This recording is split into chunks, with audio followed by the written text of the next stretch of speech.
Yeah.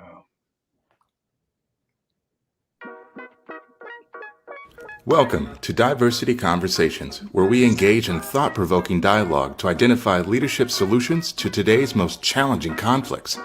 Stream live each week, Saturday 9:30 a.m. to 11 a.m. Hosted by Diversity, Equity, and Inclusion Strategist and CEOs Eric Ellis and Tommy Lewis.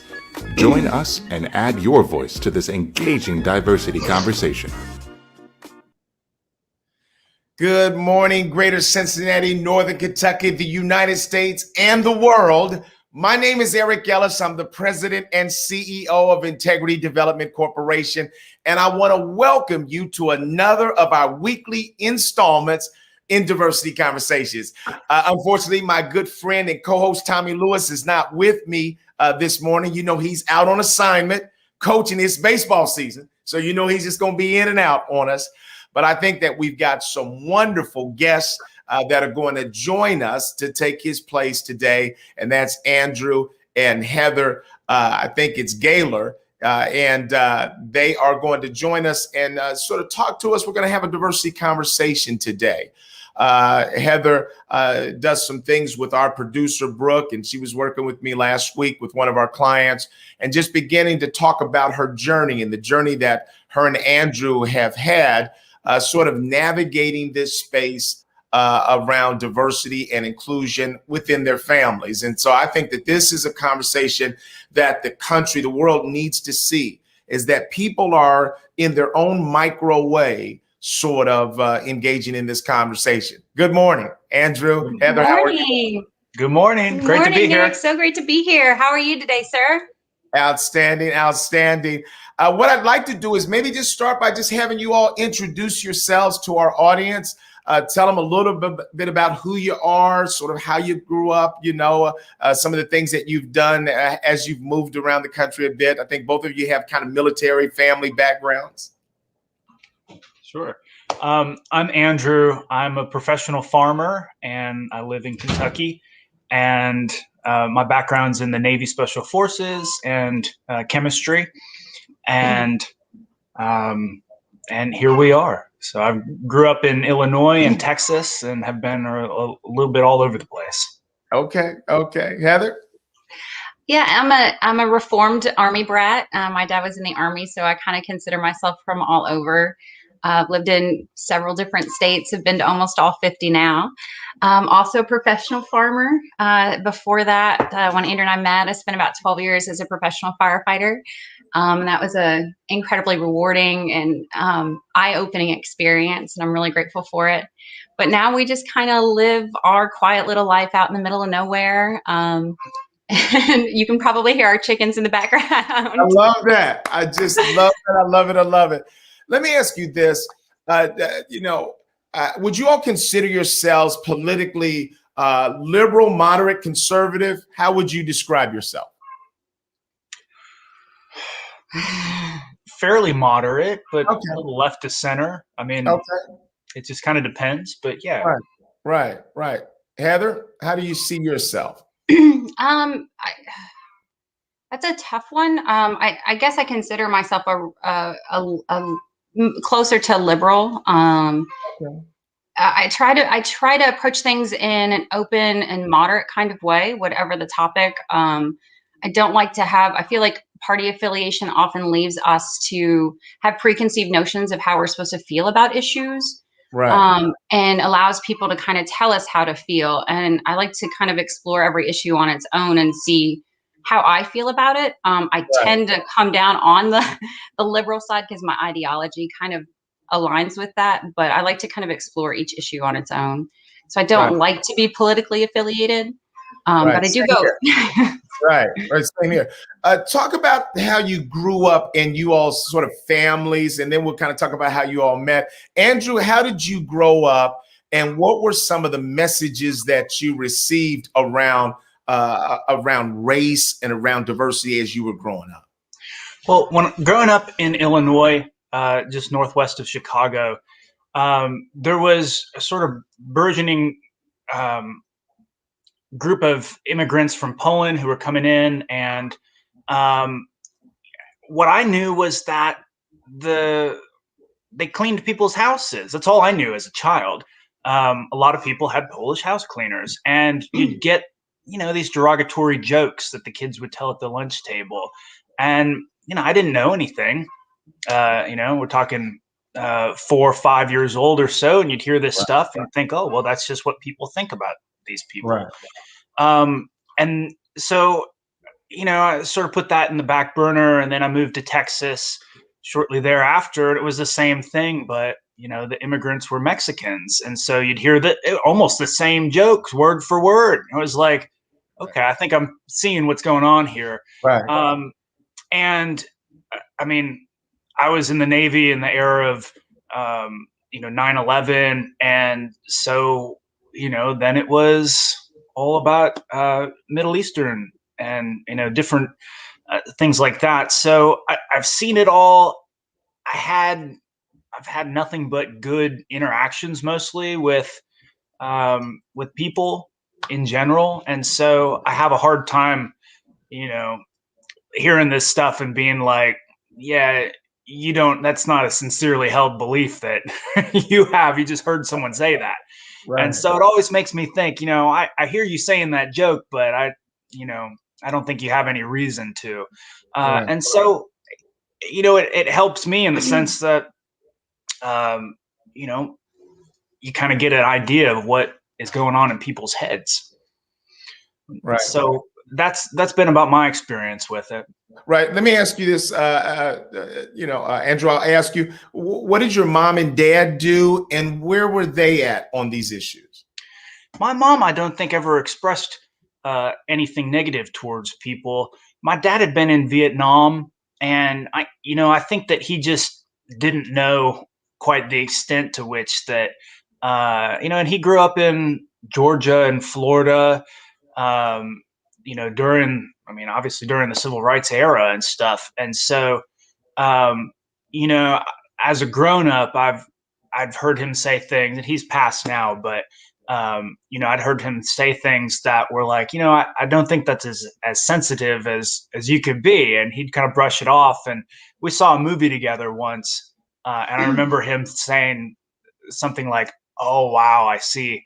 And he changed his tune a little bit.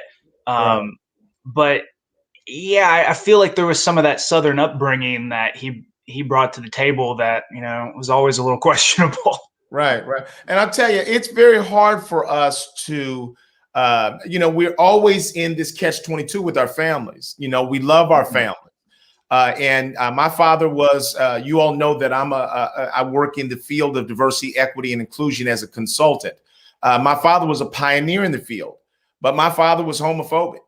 And so that's kind of part of what I grew up with is that, and so, I love him, but I also recognize that he's a human with feet of clay. And that I think that parents give us a lot of things that are going to benefit our lives, and then some things that we're going to have to recover from. I really do believe that, I believe that all people have bias. And so that's not the end of the world that we have bias. I think that we have to lean into that and own the stuff that each of us has. Heather, why don't you talk about your growing up and, your family and, kind of what you heard and learned about race and diversity as you were growing up? Sure. Well, around the age of 5, we moved. My dad enlisted in the Army, and we moved from rural Iowa to Hawaii. And Hawaii is a completely different cultural experience from the mainland of America. And so I grew up not being, now, I don't want to disparage anyone because it was a really great experience, but I grew up hearing the term haole, which is a Hawaiian term for a white person. And so kind of trying to make sense of why I was made fun of for that as a kid was strange. But then, and asking an adult, why do they, and there were songs made up about us and things like that. And it was explained to me that, well, we arrived on their island, they were here first, and they're pretty offended by that. And that kind of made sense to me. But then when moving from Hawaii to Kentucky, which was a complete culture shock. We moved from Hawaii to Radcliffe, Kentucky, which is just outside of Fort Knox, a military base, and then we moved on to the military base. And the military bases and military schools for our service members' kids are very diverse environments. The American military is incredibly diverse and has, for the most part, always tried to be on the forefront of inclusion and against segregation. I'm losing my words here. But so I was surrounded by people of every race from all over the world, all over the country. And so it wasn't a topic that came up much because we all, as kids, we all just kind of knew each other. But then when I moved from the military base at Fort Knox to rural Brandenburg, Meade County, Kentucky, which was predominantly white, I had this really distinct memory of my first day of 8th grade in this school. I sat down at the lunch table. Some girls invited me over. I sat down at the lunch table and a Black student walked by, and one of the girls at the table said, "Oh, last year there were only 5 of them and now there's like 50." And I had to ask her what she was talking about because I didn't know that she was talking about a person walking by. And then she explained, and I was just like, because I'd grown up in schools that were just so mixed, I was just kind of blown away. And that was like my first piece of understanding that that people are judged on their skin color, that happens, that's all get along. Yeah. And yeah, it was just, it was kind of, it was really mind blowing. And then to continue on in white Kentucky, and when you talk about family, I feel like I had kind of mixed messages because when my family moved out to Brandenburg, the Moose Lodge came, to our house, and they said, and I hope I don't know if anybody, I'm making quotes here. We don't allow any of that ghetto music or jungle boogie or something. And they were basically saying, we don't welcome Black members. Wow. And so my parents invited, because my dad was still in the Army and had plenty of, racial friends, like multiracial friends and plenty of Black friends, and had a barbecue with all of them at our house in Brandenburg. And so they felt like in that moment they were being like racial warriors, that they were saying that, we don't accept that. We want to be inclusive. But then I got these messages I remember a time when a Black boy at school was interested in me, and I was talking to him, and we were talking about dating, and I came home and told my parents about him.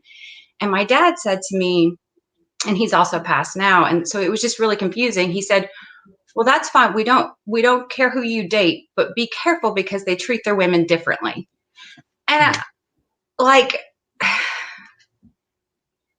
it was just a real, and that's kind of where I kind of start to feel this like passive racism, where there are these stereotypes and preconceived notions about people, or this taking your one anecdotal experience with one person and then applying their behavior to an entire race.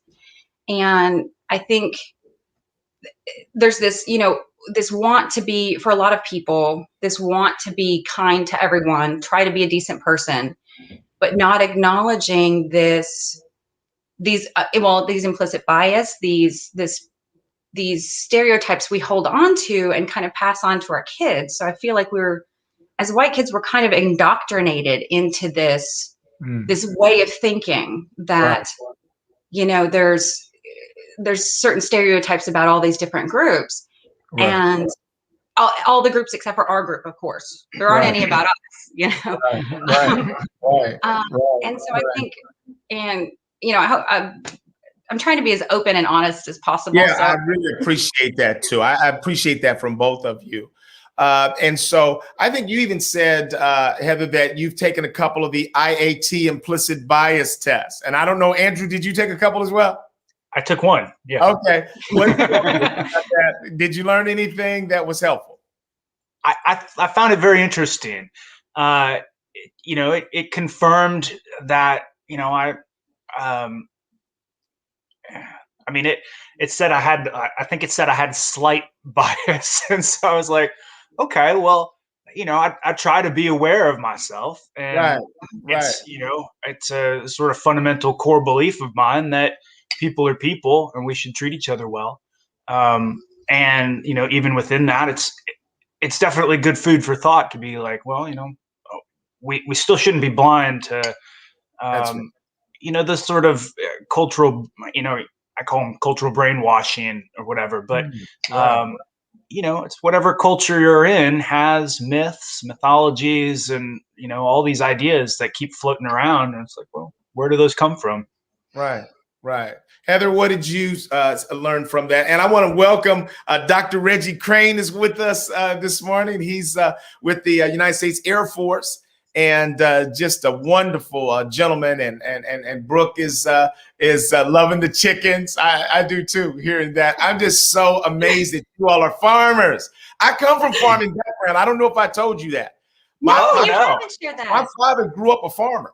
My Wow! grandfather had a farm, 300 acres, pigs, cows, corn, and 12 kids.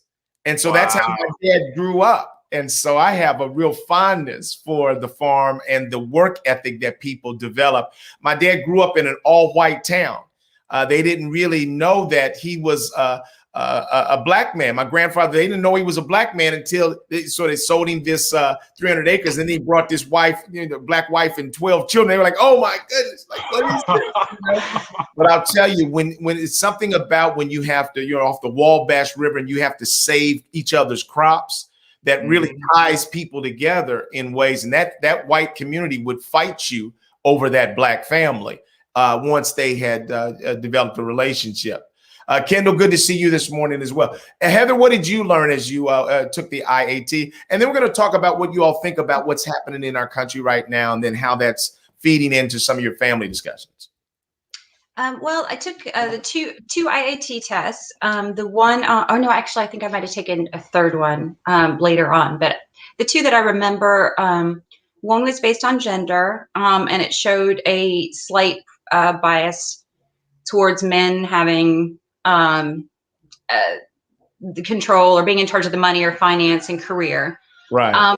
which I felt was kind of an obvious because that's our culture. That's how I've been taught my entire life, is that I shouldn't be in charge. Unfortunately, I've just wanted to be my whole life. So, Okay. Right. Right. but and then the second one I took was on race, and it showed no preference. It said that I had no preference, but I disagreed with it because, and I don't know if the results were a result of the work that I've been trying to do over the last couple of years, That can happen. or Yep. but because I know that I have bias. I know, I can feel it, I can hear it, and the more I think about it and the more I pick up on it, the faster my brain reacts to it. And it's separating. It's not bad to have bias that's a result of your experience. It's bad to act on it or allow it, or to ignore it and allow it to affect your behavior and other people's lives. Okay. And so I spent a lot of time the last couple of years of analyzing my bias and where it comes from. And so I didn't know if that was a result of that work, or if, and I'm getting better, or or what. But it did say that I had no preference with between black and white. So I was a little taken aback by that. I wasn't expecting it. I was expecting it to show at least a slight preference. Right, right. I think it's so interesting what you said, the two of you, about it's just a part of our family culture to sort of look at everybody else and sort of see them as a little bit less than, and in some ways try not to get contaminated by that. How often did you see or hear that, or was it just like background music? Growing up in Texas, it was strong. Okay.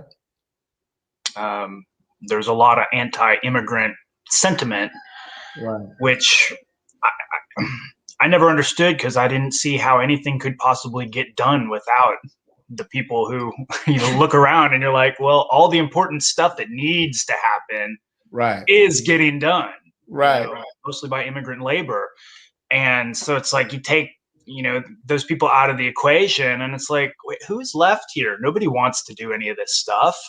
Right. you know, and Right. being a farmer, I can see how, it's hard to get people who want to do the work of running a farm. It's not glamorous. It's not even that fun unless you just like being outside.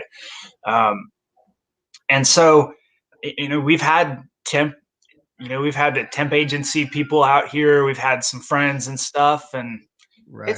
it's hard to find anyone who's motivated. Um, you know, I talk to farmers who are either, looking forward to, immigrants from Mexico coming up or South America, and then uh, when they can't get people from those places, then it's like, well, we got to talk to the Amish because like people living in the modern world don't want any part of it. Right. Interesting. So what do you all think about where we are as a nation and some of the challenges that we face? Whew, man. I want to say, I think we're on a track to change or the edge of change. And the Okay. reason I feel that way is because, okay, I can't believe I said this, but because white people are angry. I think we're on because, and I think that the more they get enraged, Wow. because if Right. we weren't on the precipice of change, people wouldn't be mad about it. Right. People Wow. wouldn't be this upset about it if we weren't on the brink of change. Wow. But I could be wrong. I No, think I think you might be right. I think that something this generation, younger millennials and Gen Z especially, or just our culture change of the last 5 years has given us. It's given us the vocabulary to speak about our trauma, to speak about because growing up in the 90s, we didn't. If you were a female that was sexually harassed, you just didn't say anything. There was a very boys will be boys mentality, and we're getting away from that, where we're Right. not living in as a permissive environment. And so as a white woman, as I tackle that for myself and tackle my own trauma and can identify my trauma, it's really difficult as what I consider a decent human being, not to, when I tackle my trauma, not to also use that same lens to look at other people's experience and trauma. Mhm. And I feel like we've been given the vocabulary to talk about that. And we can have these dialogues now. And I think that will lead to more and more change. But it's a slow process. I mean, gosh, it's been going on for a couple hundred years now, Right. That's right. And Um, go ahead. Finish your thought, Heather. no, it's okay. Andrew, let me ask you this. I appreciate that Heather's perspective about why people are now angry. Why are they angry? And you can start with it. Then Heather, you can weigh in on it as well. What's angering people? Um, And if you can move in that camera just a little bit more, Andrew, we'd like to see your whole face. Woo! yeah. Hey guys. So I struggle with this because I'm not angry, but Right. I hear what other people are saying. I get in conversations with folks, and I always find myself um, sort of at odds with not all people, but a lot of people.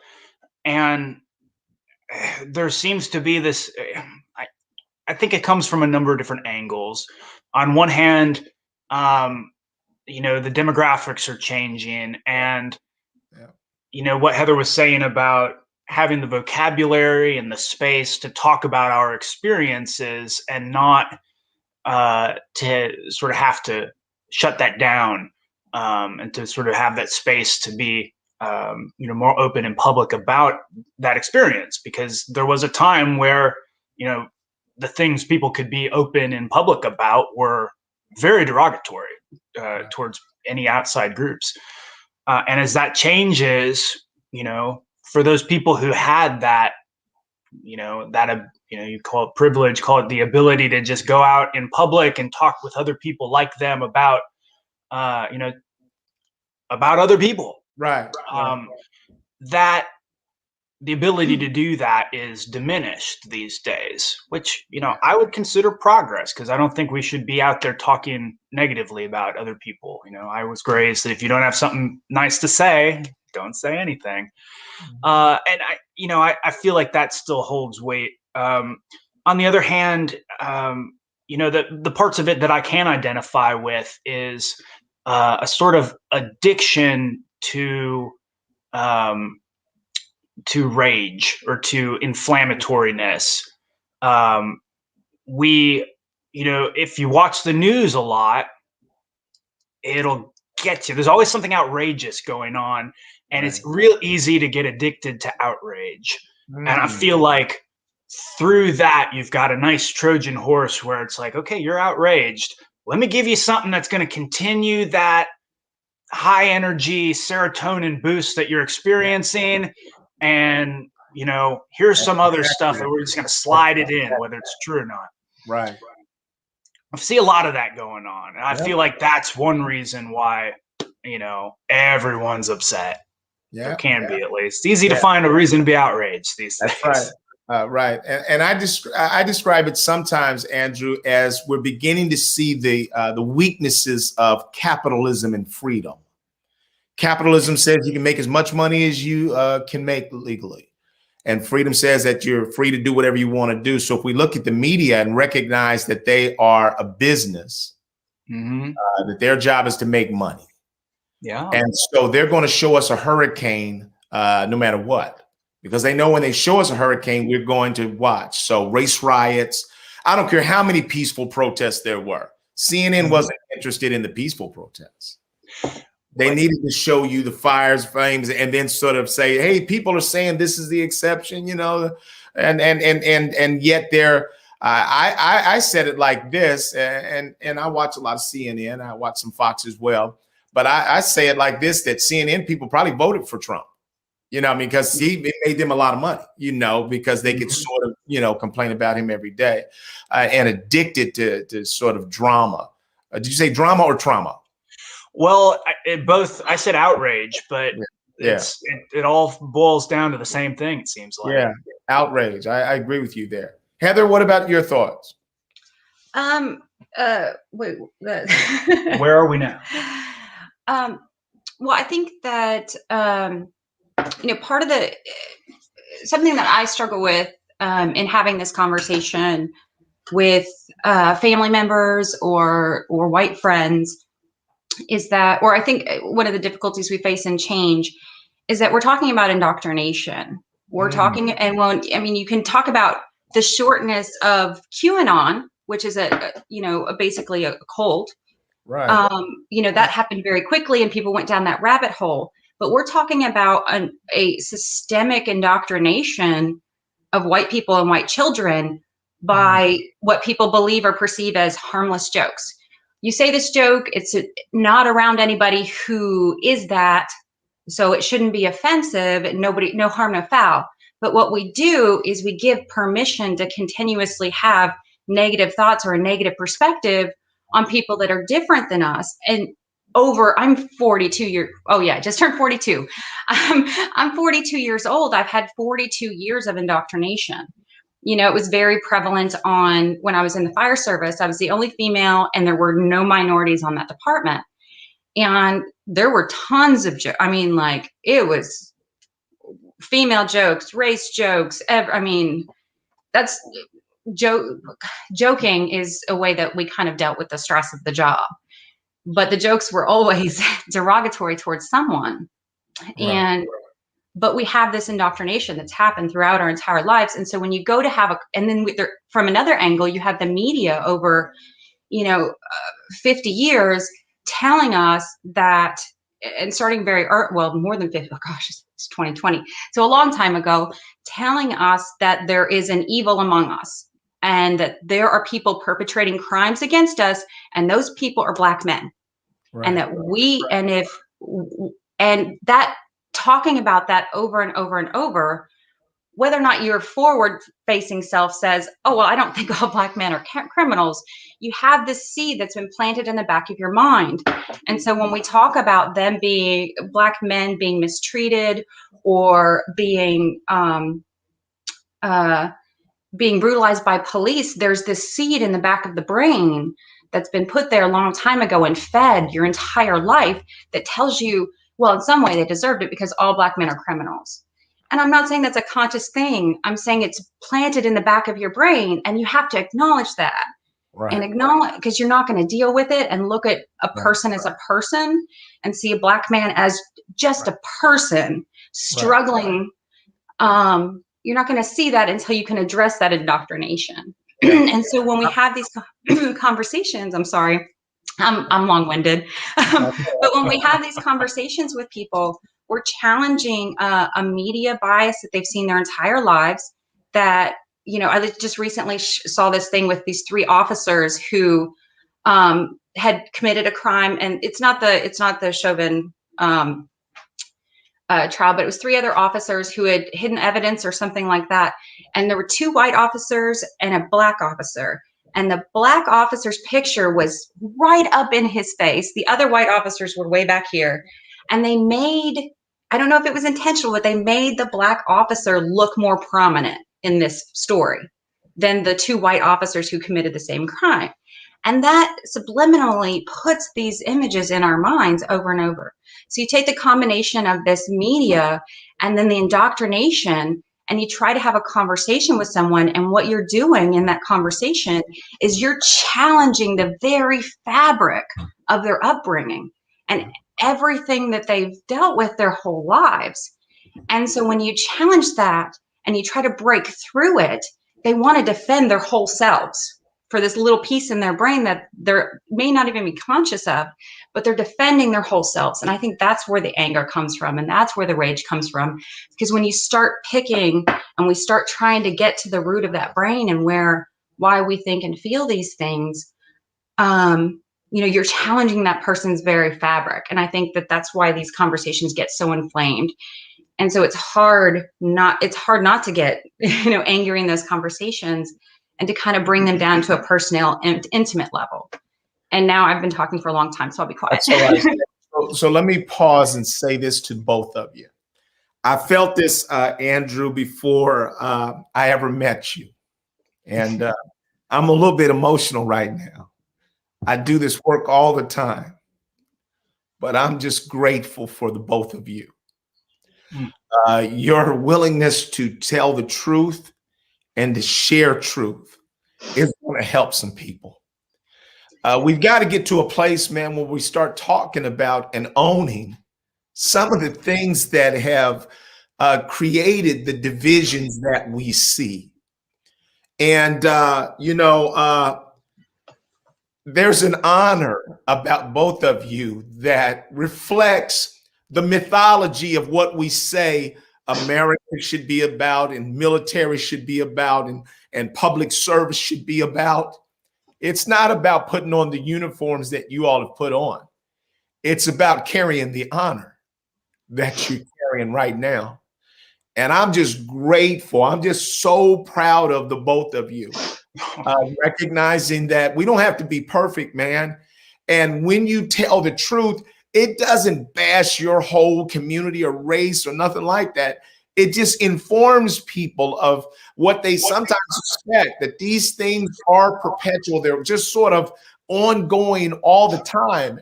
And they set us up to be divided. And I think that the only way that we break down those walls is that we come together in an honest conversation to say, here's why people are struggling. And so I know that you all, go ahead, Andrew. Any thoughts, reactions? What do you think? Well, I appreciate what you said, Eric. It's really tough. And, you know, in a sense that you want to say, well, you know, everyone's different. And, you know, that's one reason why we're all special. We're all so, you know, exactly the same. And you know, I think we've been talking about, like getting down to these core beliefs and whatever it is. And it's like, examine. Yeah, I feel like we all benefit when we examine these core beliefs. And if there's even a slight notion that you set yourself apart from other people, or that you say, other people are great, but I'm better. It's like that's the kernel that sort of grows all the rest of this stuff, is that internal, I am different. It's like everybody else, I'm going to call you you, but me, I'm going to call me. And, everyone else has that name you, and I'm the only one who has the name me.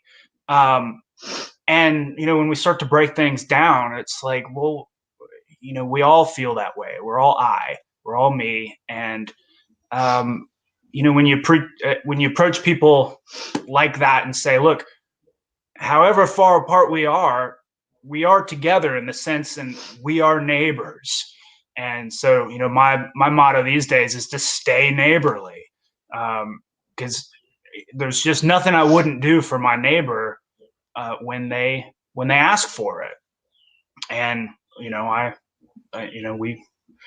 we get a lot of help, and we couldn't do it alone. And so I've heard this notion of individualism and all this stuff, and it's like, during the pandemic, it really broke it down. You can't get anything done by yourself. You can, right? And the so-called essential jobs are the most underpaid, underappreciated. And it's it reminds me of the whole thing of growing up in Texas. Everything that was important and necessary was done by people who were derided. And so, I feel like, you mentioned capitalism and all this stuff. And on some level, you get down to what's the most important stuff that gets done. And on a societal level, that's like cleaning up after ourselves. And, there's a reason why there was like a Black Plague, was people were unsanitary. And the whole history of civilization is learning how to be, hygienic around other people. And these are the most important things we do, and they're the most underappreciated. And so when you see someone who's out there doing something you don't want to do, you should thank that person. Right. And they're doing it because oftentimes we haven't created openings in other areas for them to support us in other areas. Dr. Crane, let me just look at what he said here, and then I'm going to come back to you all to talk about some of the challenges that you've experienced in your family discussions. And Heather, I really want you to share the story that you did about one of your relatives just sort of screaming at the TV around Black Lives Matter. Eric, I received a call from a general officer friend on Monday who initially indicated she needed my help with a problem. And when I reached out to her, she confided that she didn't really have a problem, but had set aside an hour to find out how I was doing. So I responded about as well as everyone else in navigating the pandemic.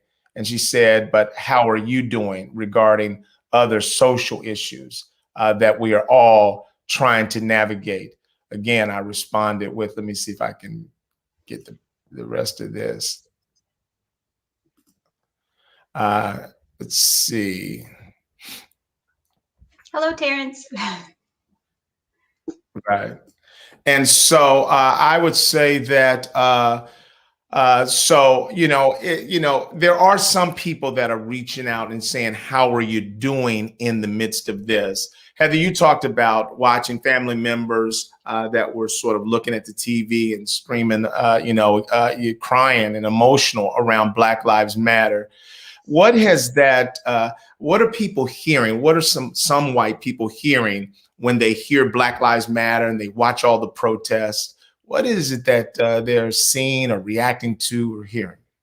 Yeah, I think, I talked about this. And this is something I didn't realize, is that people that a lot of white people are perceiving the Black Lives Matter movement as saying Black Lives Matter only, or only Black Lives Matter.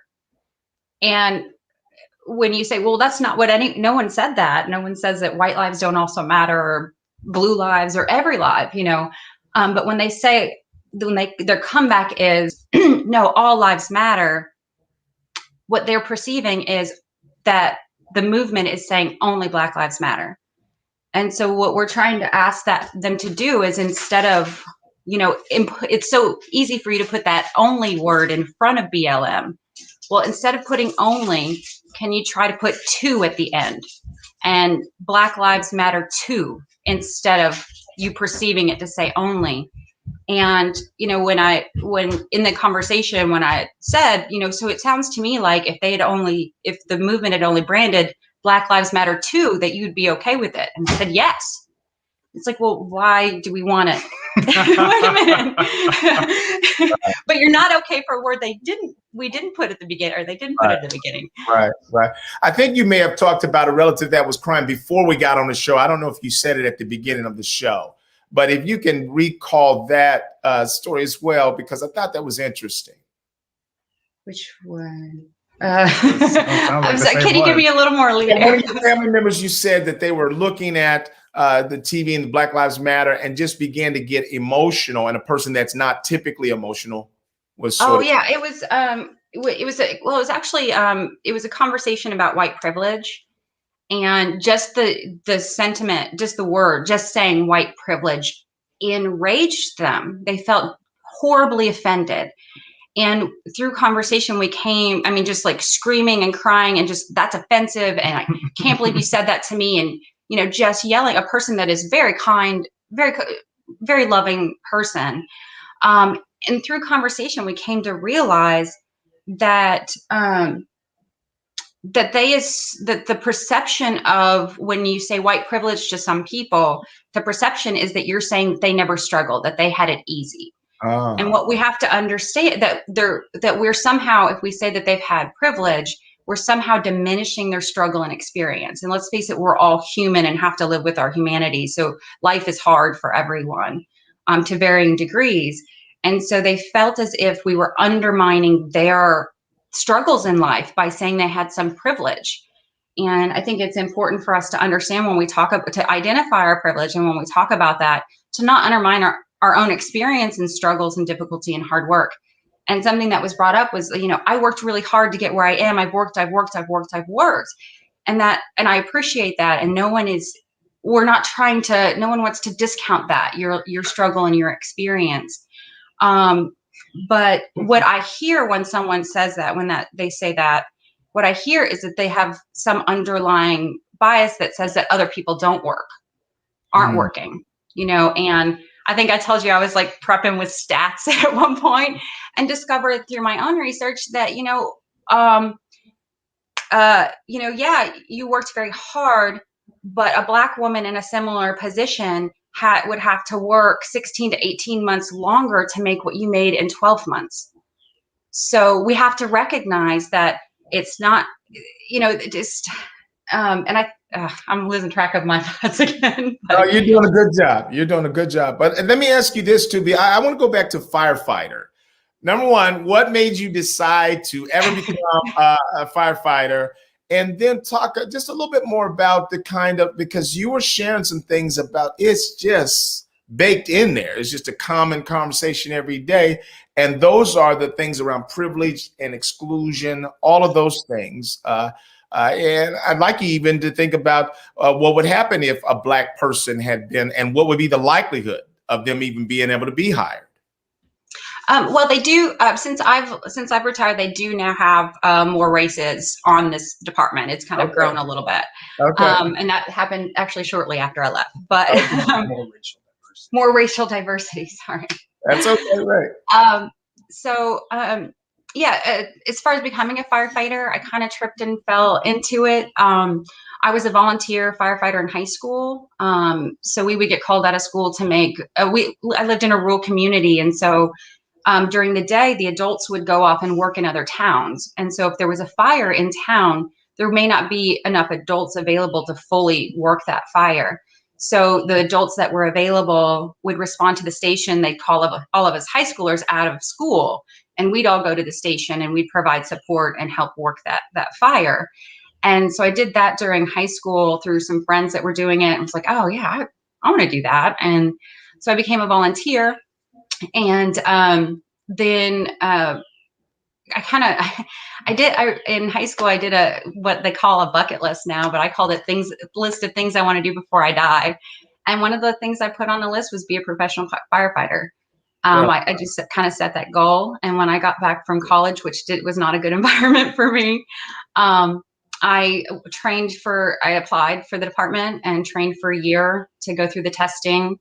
I actually wasn't, I think it was like 250 people applied. They hired 16 people. I was number 17 on the list because they ranked us by numbers. So they didn't know who I was or who anyone was. And about 2 weeks into drill school, someone hurt their back and had to leave drill school. And I was next on the list. And interesting thing when we talk about diversity and how we can set ourselves up for success, the day before I arrived 2 weeks late into drill school because I was replacing someone. And the Friday before I was supposed to arrive, they had a meeting. They sat everyone down in the drill school and had a meeting because I was going to be the first female firefighter on the department. They had to put locks on the bathroom doors. There wasn't a girl's bathroom, so they had to put a sign on the second bathroom for me. They had to have sexual harassment training. They had to talk about, what words they could and couldn't use. So when I show up, they've already done missed their training for Friday and did a full day's work in my preparation for me. I can tell you, walking into that room, they really liked me right away. Right. Yeah. I'd already caused them work, and they already had to watch their language and their vocabulary. And so when I hear this, I was a 19-year-old girl at the time, being a 19-year-old girl, I hear this. And so I compensate back by telling every dirty joke I can come up with and using the most foul language possible, trying to diffuse it and make them feel more comfortable and better. So when we talk about how we can be successful, it's important that we don't put the burden on the Diverse person. Yeah, exactly. Yeah. Wow.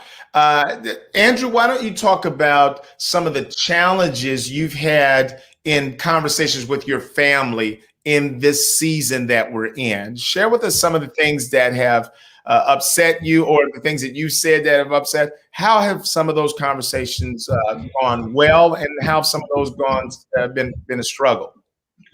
I think just with the pandemic, it's been a struggle alone with, I guess it boils down to maybe partisanship, messaging, and outside of all that, I operate from an abundance of caution. Just from a resource perspective, we're out in the middle of nowhere. It's the two of us and our neighbors, and we try to get as much done as possible. So at the outset, if I were to get sick, or if Heather were to get sick with a disease that's going to put us down for a week or 2 weeks or possibly more, have to land in the hospital and go in debt with hospital bills, I don't want any part of that. And so it's like, please be respectful to me and my situation. Don't subject me to this sort of thing. I don't want it. I can't deal with it in my life right now. And there's this cultural narrative that was going on at the beginning of it, that, it was just the same as the flu and all this stuff. And people I know who, would call themselves like fiscally conservative. Right. And it's like, well,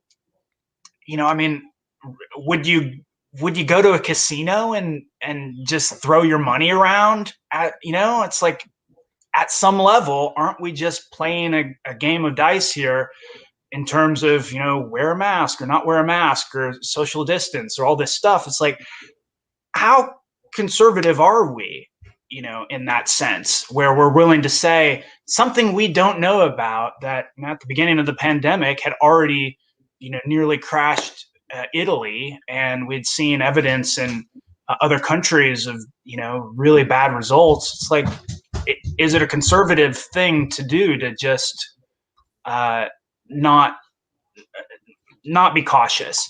And so going into those conversations with people, it was like, on the outset of this, I don't want to be sick from anything. Like Right. if it's just as bad as a flu, guess what? I don't want to have a flu. Right. Right. So Right. just breaking it down is like nobody knows. You know, back a year ago, even nobody really knew, and I knew people who were adamant that it was a hoax and were just not willing to accept anything else. Right. But at the same time, would say we can't do all these other things. You know, like increase the deficit. It's like, Right. Right. well, Right. I mean, pretending like a global pandemic doesn't exist sounds like a great recipe for having a global pandemic for the rest of your life. Right. Let me ask you this. So, do the people in you all's community were they big supporters of President Trump? And what do you think they loved about him? And are you seeing people who respond to Biden? What are you seeing there? Well, from my family, I knew a lot of people who were supporting Trump, but would also say, well, you can't listen to anything he says. Okay. Right. And say, I was told a number of times, you got to watch what he does. You can't listen to what he says. And then Okay. all of a sudden, things got important when the messaging became important. They were listening to what he said and not what he was doing. So that was a struggle. And the red flags were going off for me from the get-go with like anybody who wants to be a politician. For one, I think there needs to be skepticism as to why does anyone want power? Right. Is a question I'm always asking. And so to hear people say, oh, I trust this individual because they're not a politician or whatever, it's like, yeah, well, I also want someone competent in politics. So I had a lot of interesting conversations about Donald Trump. And as far as neighbors go, I really worked hard to avoid it. Because, from, the perspective of like, we rely on our neighbors to an extent. Like if there's a snowstorm, I don't have a tractor big enough to clear the street and there's no municipal snowplow. So I got to rely on my neighbor with a big, 100 horsepower tractor to roll down the street. And if he doesn't like me or think that I'm not aligned, he might miss my driveway on accident. So, I don't feel comfortable with that in the sense that why does it matter what I feel about politics when we live next door to each other? Yeah. And I give the people who live next door to me and our neighbors the same leeway. It's like I don't necessarily want to know if there's things that we don't agree about at a fundamental level. Right. But I know that we can get along because we do. Let me throw this in here because I'll tell you this, that it's easy for people to say sort of randomly that we ought to stand up and we ought to lean into our truth. And that when a person is wrong, we ought to have the courage to call them on that. I think it's easier to say that. It at times is harder to do that. And so as we look at the Republican Party right now, I think they're certainly owned by President Trump, former President Trump. They're owned by him. And I don't see anybody, very few, that can sort of take issue with him because he's won over the hearts of the people. And so we've seen corporations stand on the sidelines because they looked at it, and even though they were big and powerful, they've got customers, clients that are on both sides, and so they're trying not to take any hit over this, so they try to stay out of it. But it seems like the stakes are becoming higher all the time, and it's harder for people to stay on the sidelines. But I think all people are trying to avoid the cost of disagreement with somebody who's highly emotional, and yet we're wanting somebody to stand up for what's right and true. Where's the line at there? Andrew, Heather, what do you think? I mean, where do we, I'm going to say it again. I think it's easier to answer the question philosophically. Mm-hmm. than it is to live it out and do something that may cost you. And anybody that would act, I think that if you don't have anything at all, or if you're losing everything, then you certainly can speak out more boldly. But if you're out here in this world trying to make it, most people are sort of walking that line a little bit. And I think it's there's some challenges around not sometimes standing up and taking action. Yeah, I think this is where the real linchpin of change is, and where a lot of the difficulty lies, because it is one thing to say stand up, and then it's another thing to stand up and lose your livelihood. Yeah. But at the same time, lives are being lost. And Yep. so for me, as I'm going through this process, and it also harkens back to what we were talking about with trauma, is that as a Gen X white female, I have a lot of gender trauma and sexual trauma throughout my life. And I'm just now getting the words to talk about that, or to speak about that, or to stand up for myself in a way of, no, you're not allowed to call me baby. Or, and I've been conditioned as, when I was younger, a cute white girl, to sit down and shut up and to not have strong opinions. And if I do have them, to think them, to write them, but to never say them, and to not be confrontational. And also as a white female, which is the only perspective I can speak from, in challenging particularly men in conversations, the anger comes out more quickly because they are being challenged by me, by a female. And so it's difficult to get to a productive place in those conversations. And where I'm struggling now is recognizing, now that I have the words for my own trauma, can look at how others have experienced trauma and what is traumatizing them, and can start to be honest with my part in that, and start to be honest with how I could have hurt people, not physically, but, with my words or my ignorance, basically hurting people with my ignorance, starting to wake up to that and understand what that looks like and what that means. I'm trying to find my voice in that. And I'm not an activist. I'm not a marcher. I'm not a yell in your face. Right. To where I'm trying to find my balance. And I think a lot of white people are struggling with this. I certainly don't want to speak for my whole race, but a lot of people I know are struggling with this. Is finding that line of, yes, I want to do something. I want to stop this. It makes me sad. I'm devastated. I don't want to live in a world that feels this way for people. How do I change that? Struggling with, not wanting to be a part of it, but in not standing up and taking action and not really fighting. Am I now complicit? Am I back to being complicit?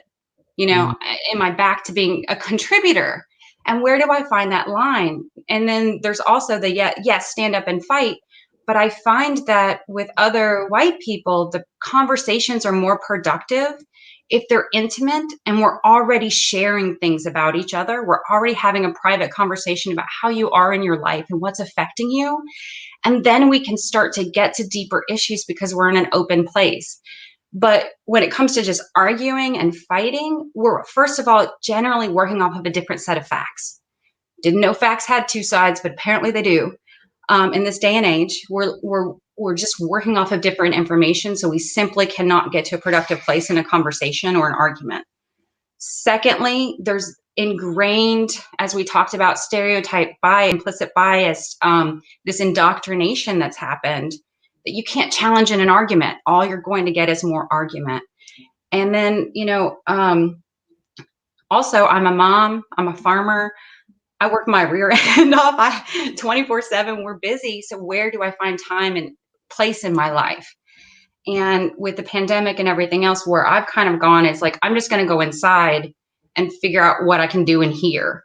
And once I'm solid there, I'm going to I'll try to figure out how I can apply that to change in the world. And I haven't figured that out. And I'm open to suggestions. I haven't figured out how I do that. Yeah, I love that. And let me just pause for a minute. And I'm going to ask the community to weigh in. If you have any questions for Andrew and Heather, they're an open book. Certainly put those in the chat. I would say, Heather, that the best work that we can do is the work that we do on ourselves.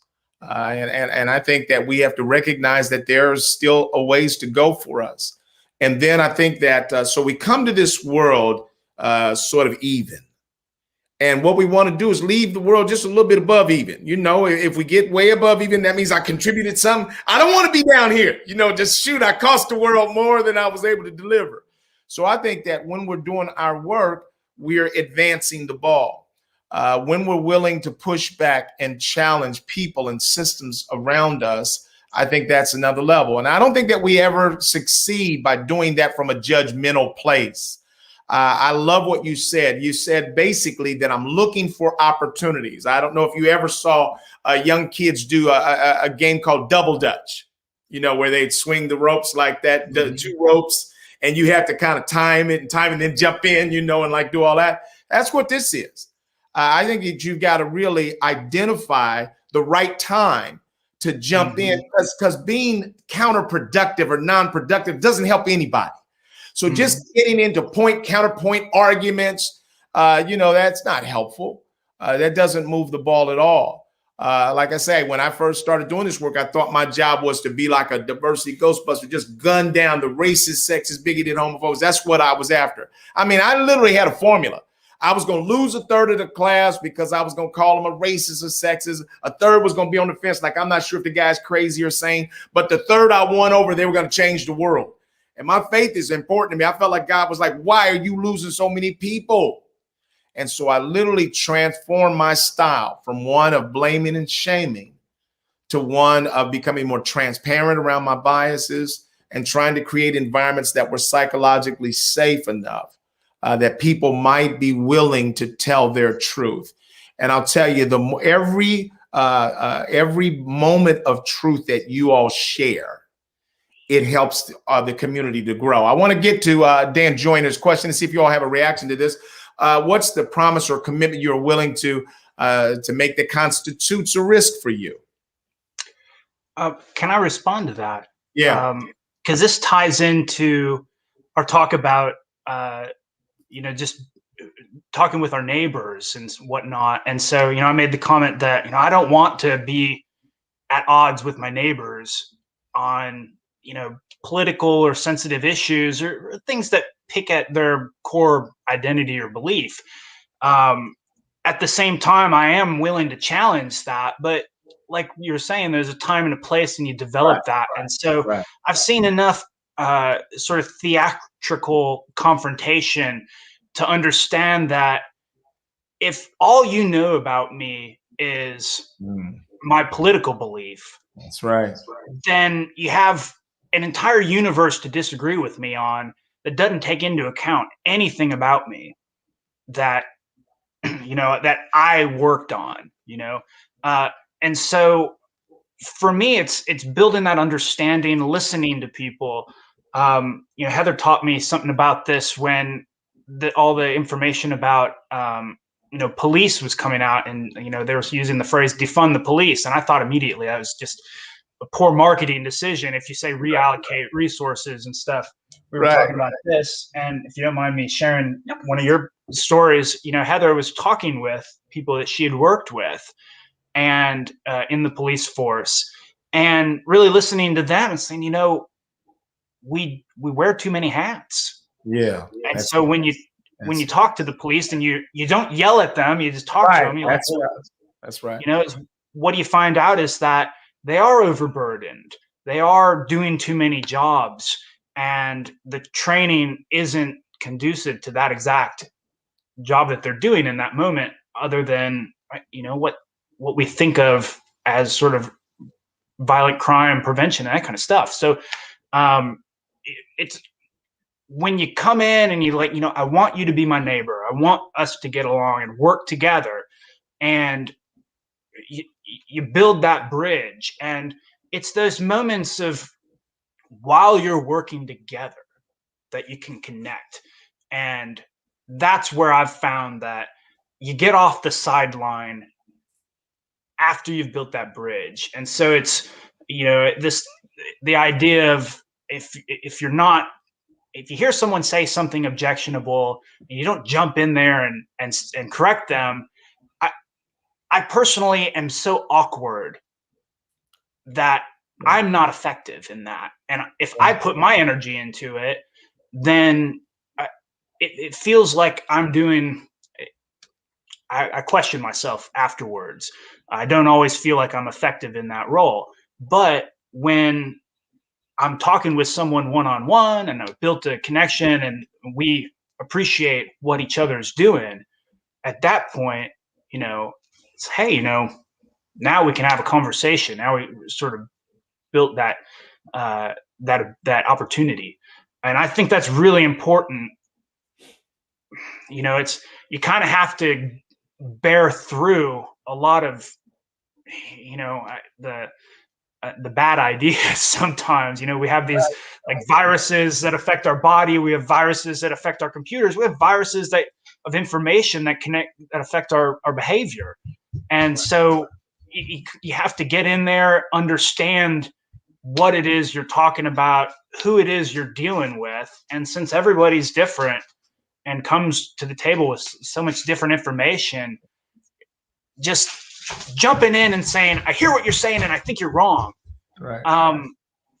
It's so disruptive to any real progress because it just goes outside of a sense of understanding each other.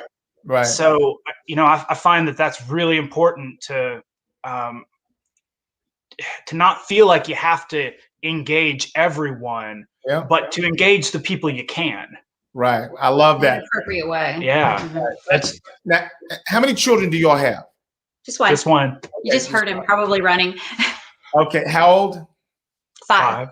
Okay. So I want to come back to your 5-year-old boy. 5-year-old? Yes. Okay. What questions do you have of me? Are there any questions that you have of me about this work? What's happening in the country? Any things that come across you all's mind that you think, boy, I'd love to hear a perspective on this? Well, you kind of you gave a bit of it, and I'm not sure if you finished took it all the way to the end of what you'd have to say about it, but just having that advice of now that I see things more clearly, what do I do with them and me, and how do I communicate, and how do I stop the permissive environment or this permissive culture of dehumanizing other people, and how do I be an activist without breaking down, how do I take what I'm learning and make change? And I think you addressed that some, but would love to hear all of your thoughts on that. Right. So I think that our first order of business is to keep working on ourselves. And so we can take an IAT test. We can learn some things about our unconscious biases, but then we need to learn some techniques that will enable us to bring those down, because just consciously focusing on not being biased, in fact, suppresses our biases and it supercharges them. So as we begin to try to just consciously suppress them, we're constantly thinking about them. And so they sort of get spring loaded, and it's like a big sponge sandwich that we're filling with water, so we talk about PICS. That's sort of an acronym that I came up with around 4 techniques that will help us to sort of reduce our biases. One, the P stands for perspective taking. In other words, trying to develop relationships with others so that I can better understand their experiences, so I can walk in their shoes, gain some sense of what they're up against. There's research that was done in 2012 at the University of Wisconsin that identified 3 steps that we need to apply when we're trying to bring down our biases, unconscious biases. And step number 1 is increase our awareness of inequity. And both of you have done work to try to do that, to understand what other people have been going through. And I'll tell you, honestly, it's almost sort of a gift of God or a gift of luck or happenstance that each of you has an ability to see, that God has gifted you with an ability to see some things. All your life, you've been looking, saying, you know what?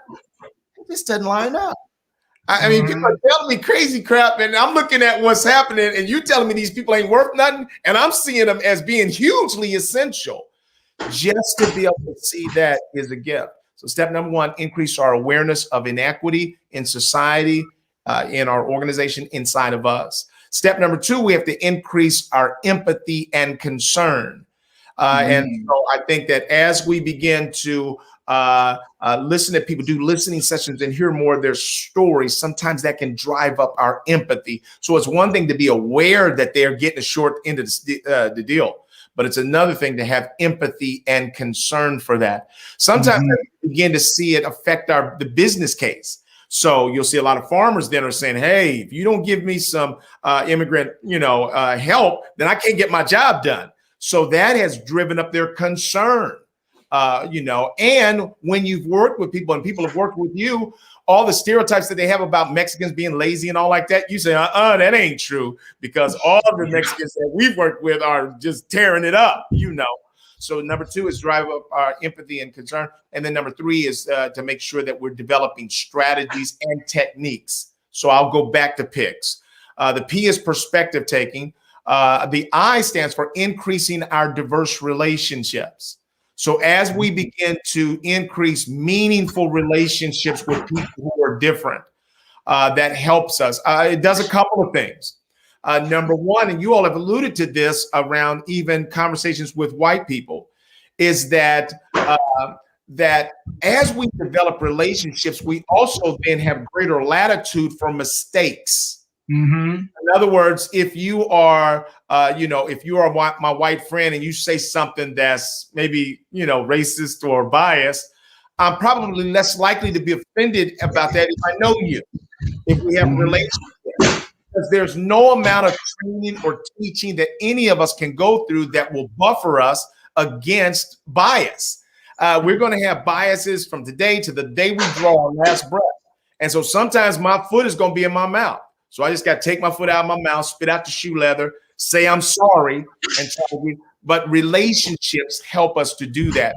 It also helps to break down stereotypes as we begin to see people operating in different ways.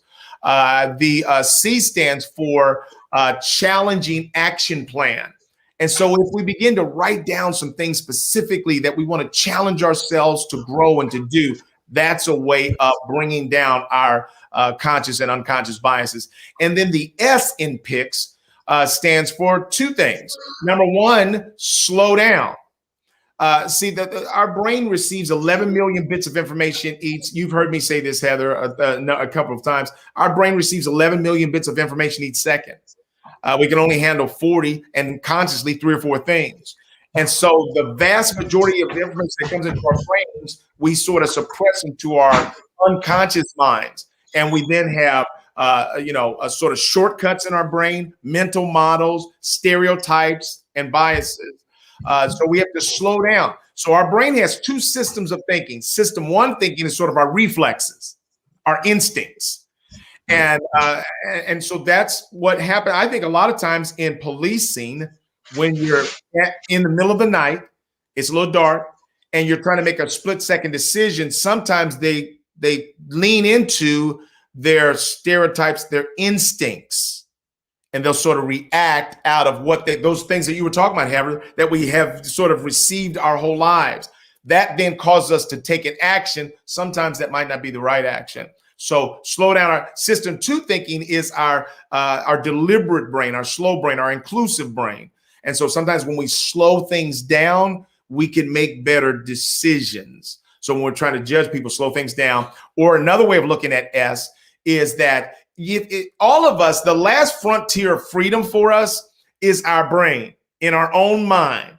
The good news for all of us here is that every thought we have about somebody is not fired up on a screen behind us. And so, we're glad about that. But we do know that we do have some of these stereotypes like roaches that are still crawling around our brain.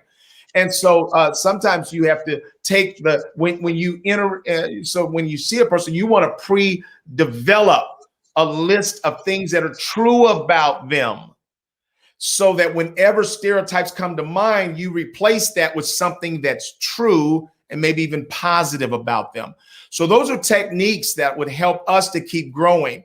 And I'll tell you, Heather, one of the things that it's kind of frustrating for me, and sometimes I see this a lot of times from liberals, is this notion that I'm the choir, so I don't have to work on me. This ain't about me. This is about, Trump's people. This is about the conservatives. No, bias is a human condition, and all of us have work to do. And so I think that the first thing we want to do is we want to do our work. The second thing, we want to make sure that because in doing my work, it will bring a degree of humility to me as I try to interact with others who may be struggling more dramatically with these biases.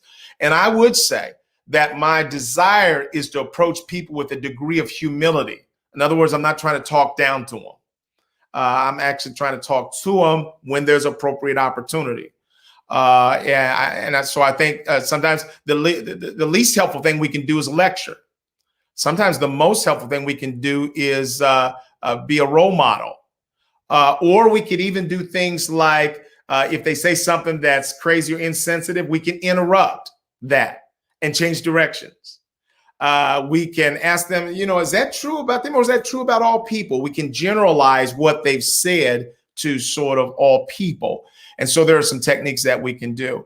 And so I think, so that brings me back around to then how does you all's beliefs, feelings, principles, desires, your own values as a couple, how do you all want those to be communicated and developed into your son? Ooh, I think, yeah. Being gentle, being strong, being protective are core beliefs that we have.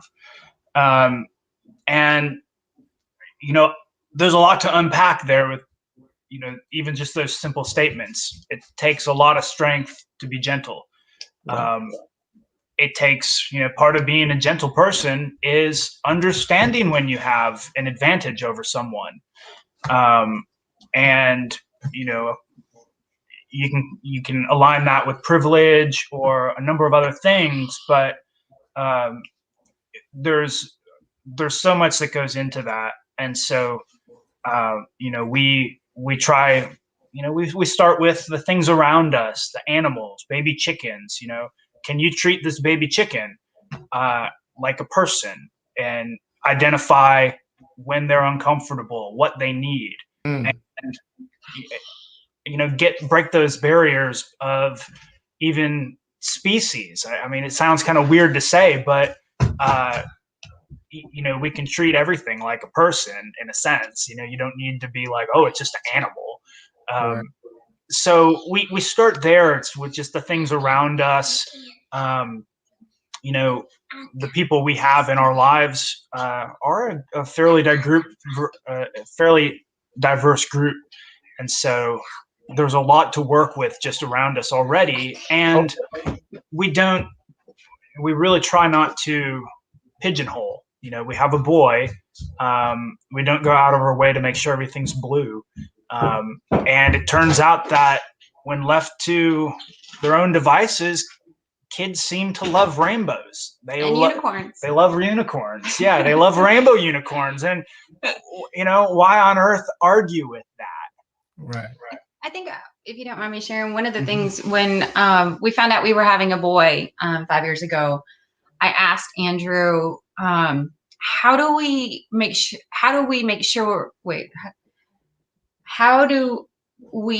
raise a son who isn't a rapist? And his response, and I love his response, he said, we teach him to be gentle with vulnerable things. With vulnerable people, we teach him to be gentle. We teach him that protection of vulnerable people and things is a duty and a privilege. And that's always stuck with me. There was another line to that I can't quite remember right now, but it's been a minute, but I think that sentiment still holds. Yeah. Let's teach our men not only teach them to be gentle with vulnerable things, but that protecting vulnerable things is the most masculine, strong thing you can do. not necessarily masculine, but the strongest thing you can do, and get their sense of pride and honor from the protection of vulnerable things and vulnerable people. And I've always loved that. That was really, yeah. It's when I knew you'd be a great dad. What are some of the things that you believe that your son may be able to do differently? What does the next level look like for your son in this space, in this conversation? I hope for him that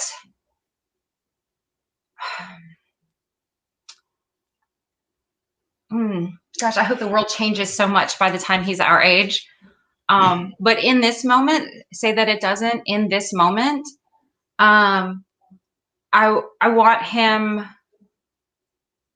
to be able to be honest with himself about where he's privileged and where, and to be grateful for that, to practice gratitude. It's a practice. It's an everyday practice. And if we can teach him to practice gratitude, I think that will go a long way in being a good person in the world. And I want him to have interactions with people that are authentic, that aren't polluted by a preconceived notion or having to sort through these voices in the back of your head that tell you to think or feel something that you don't think is real. So I want him to walk through the world and have authentic interactions with people based on that list of good things. When you meet someone, oh, this is good.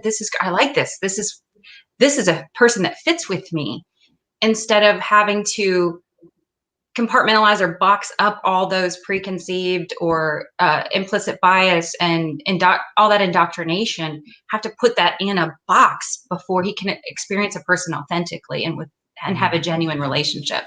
I think that's what I hope for him. Along those lines, it's an eye-opener being around small children, because I didn't know so much, and he teaches me every day. Right. And so one of the things that I learned early on was just how people who are different in a rare way, and I mean, we see a certain kind of people all the time in our environment. And when you see someone who is different in a rare way, the curiosity just boils up. So the first time we were at the grocery store together, he and I, and we saw a grown-up who was about 3'2", and he just stopped and stared and pointed and said, "What is that? Right. What is going on?" Right. And I knew that this was a moment where my response mattered. And so I said, that's a person just like you. They look different, but guess what? Nobody who looks different from you likes being pointed at because they're different. Right. And so we can talk about this, Right. but let's, out of respect for that person, let's not stare and point. Right. So in that moment, it was, here's something new. And, it's real easy to say any number of things, but let's get back to basics here. That's a person who has their own experiences and their own difficulties being different. Right. And my experience is that people that are different, they either don't have an arm or they're smaller. Oftentimes they appreciate that curiosity because it's more authentic than acting like you don't see me. Yeah. Acting like you don't notice that I didn't have an arm or that I'm smaller. And so being able to have them weigh in on that curiosity in ways that are not offensive to others. Yeah. What would your thoughts be as a couple if your son, I mean, knowing how people sort of respond to interracial relationships, if your son grows up to marry a Black girl or a Latinx girl, Asian, Chinese or Japanese girl, what would your thoughts be? Or boy. That's right, or boy. Yeah. What would where are you all at on that? Are those bridges that you have to cross? Or you already have that answered in your brain? We've had that conversation pretty extensively. Yeah, I think the only thing I would want to be aware of is extended family's response or reaction, and extended family's response or reactions to children. And that's not to say that I would want to prevent it or that I would say anything negative to my son, but I would definitely be a mama bear in that situation and on guard for receiving negativity from outside an extended family or extended other, people. Yeah. I think that's.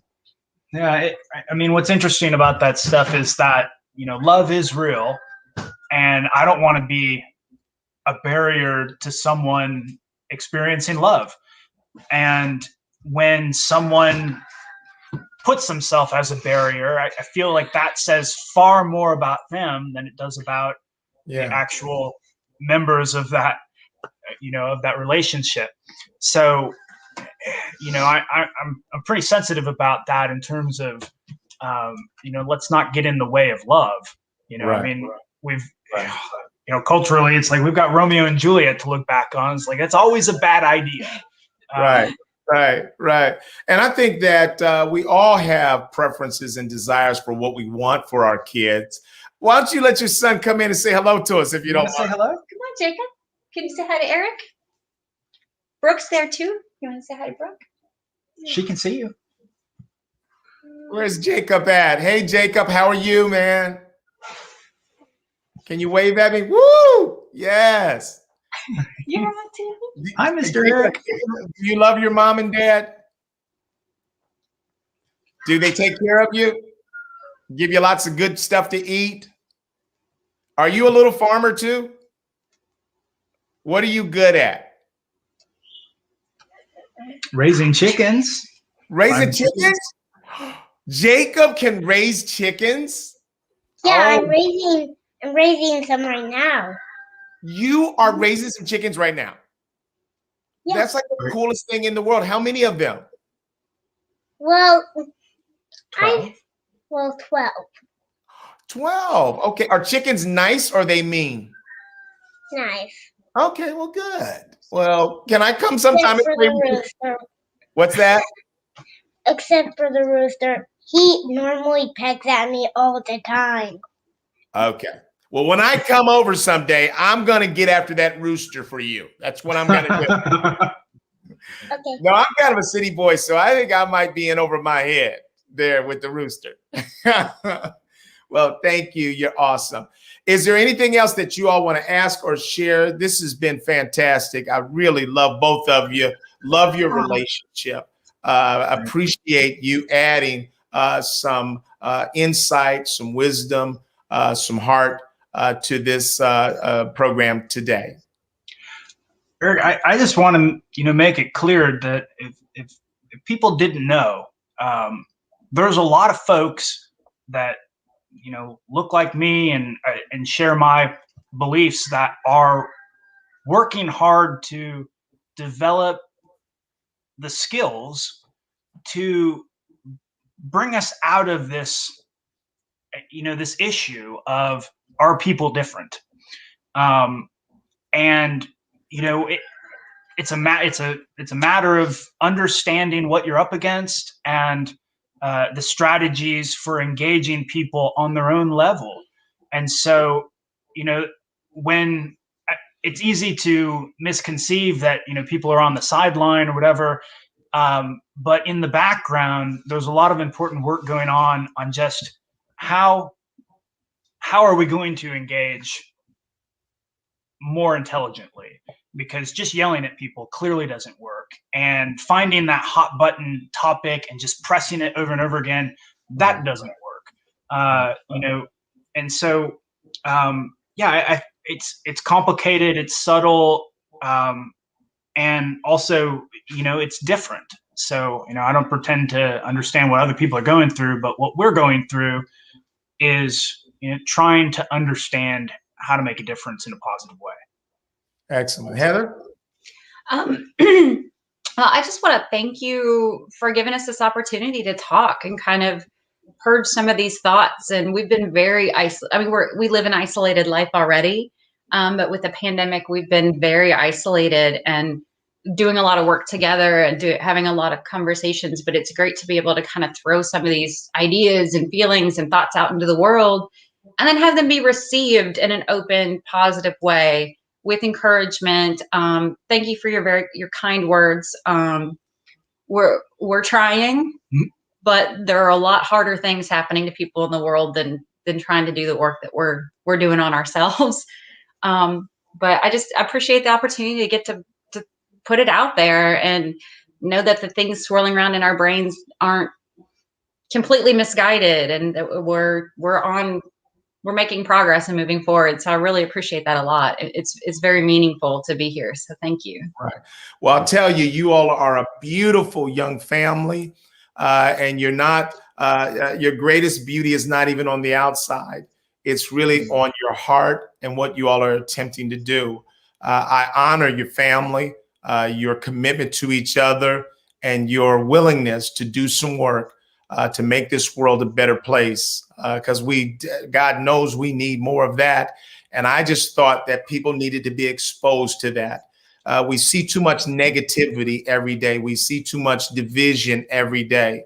And to see a family like yours that's trying to make some progress and steps each day is inspiring. So well, you keep doing the great work, Eric. Thank you so much for all that you do. We really appreciate you. Absolutely. We'll chat again. Andrew, I appreciate you being my new friend. And Jacob. Likewise. Jacob, you are my new friend too. You be friends with Eric? Yeah. Yeah. Awesome. Bye now. Bye-bye. Thanks, Eric. Yep.